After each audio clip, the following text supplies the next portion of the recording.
Je m'appelle Franklin Lopez, je suis ingénieur support technique et j'interviens pour résoudre des problèmes sur les serveurs. Et là, j'ai une intervention qui vient de se déclencher. J'ai un client qui vient de loguer un appel au centre d'appel d'ECS. Donc je viens de prendre cet appel en compte. J'ai rappelé le client. Il m'envoie des fichiers pour que je puisse analyser en fait les causes de ce problème, pour pouvoir parer ce problème-là, donc pour pouvoir remettre en service rapidement la machine. Donc là, je rentre en cette machine, je vais valider le plan d'action.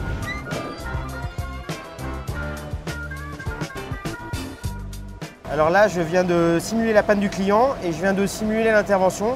Donc je me suis mis dans les mêmes versions que le client. Donc là, je suis en train de valider et ça fonctionne parfaitement bien. Donc le technicien va pouvoir se rendre sur site et dépanner très rapidement le client.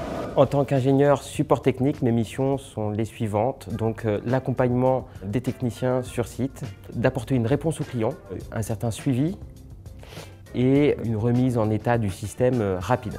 Dans mon métier, le relationnel est très important. Donc il y a énormément de contacts clientèle par téléphone, effectivement. L'écoute est très importante. Il faut pour ce métier une compétence technique forte. Il est important de bien identifier la problématique du client pour pouvoir apporter une réponse claire et sans aucune ambiguïté. Salut Stéphane, ça va ?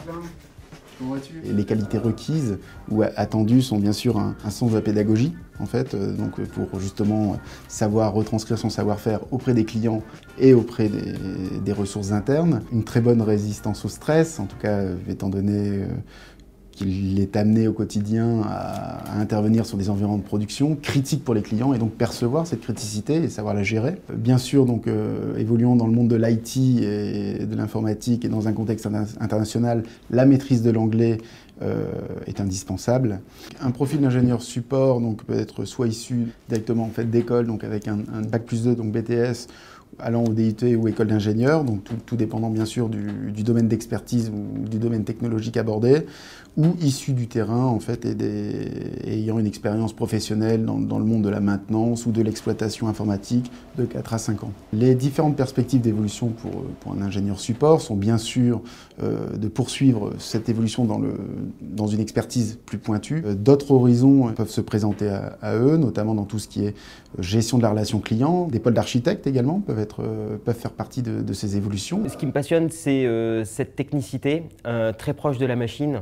Au quotidien, ce que j'apprécie, c'est le relationnel avec mes collègues, le relationnel avec mes clients. Ce dont je suis fier et heureux, c'est quand la production repart chez un client et que les interventions se sont passées sans aucun problème.